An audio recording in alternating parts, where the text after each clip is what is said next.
విద్యాశాఖ మంత్రి సురేష్ నా సహచరుడు, ఐఆర్ఎస్ అధికారి. ఐఏఎస్, ఐపీఎస్, ఐఆర్ఎస్ మాదిరిగానే ఐఆర్ఎస్ కూడా ఆ కోవకు చెందింది. ఐఆర్ఎస్ అధికారి సురేష్ ను నేను ఈ మైక్ తీసుకునే ముందు అడిగా, సురేష్ నువ్వేం చదివావు అని. 7వ తరగతి దాకా సురేష్ చదివింది తెలుగు మీడియం. 7వ తరగతి నుంచి తెలుగు మీడియం గవర్నమెంట్ స్కూల్లో చదివిన సురేష్ జీవితం బాగుపడాలి అని అంటే ఇది సరిపోదు అని ఇంగ్లీష్ మీడియం వైపు అడుగులు వేశాడు. నా 3648 కిలోమీటర్ల పాదయాత్రలు నేను చూసింది ఇది. ప్రతి కుటుంబం కూడా అడుగుతా ఉన్నది, ఆకాంక్షించింది కూడా ఒకటి, వాళ్ళ పిల్లలను గొప్పగా చదివించాలన్న తపన ప్రతి కుటుంబంలోనూ ఉంది. కానీ ఆ చదువులకు అయ్యే ఖర్చులు తట్టుకోలేక గవర్నమెంట్ బడుల్లో నాణ్యమైన చదువులు లేవు అని చెప్పి బాధపడతా ఉన్న పరిస్థితులు నా కళ్ళ ఎదుటినే చూశా.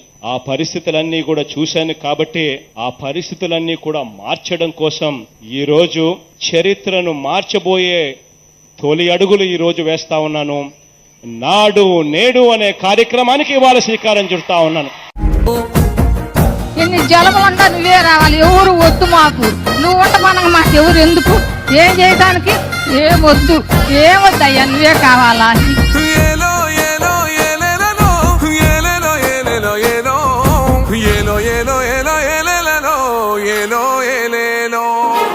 పేదింటితో పేగు బంధమే పెనవేసుకున్నాడు జగనన్నరా, మురిసిపోయేల రాజన్నరా.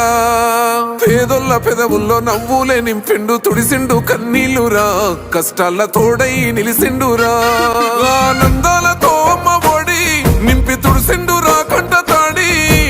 అవ్వ తాతలకే పెద్ద కొడుకై కంసోన మెతుకైనాడో, కంటి నిండా కునుకైనాడో.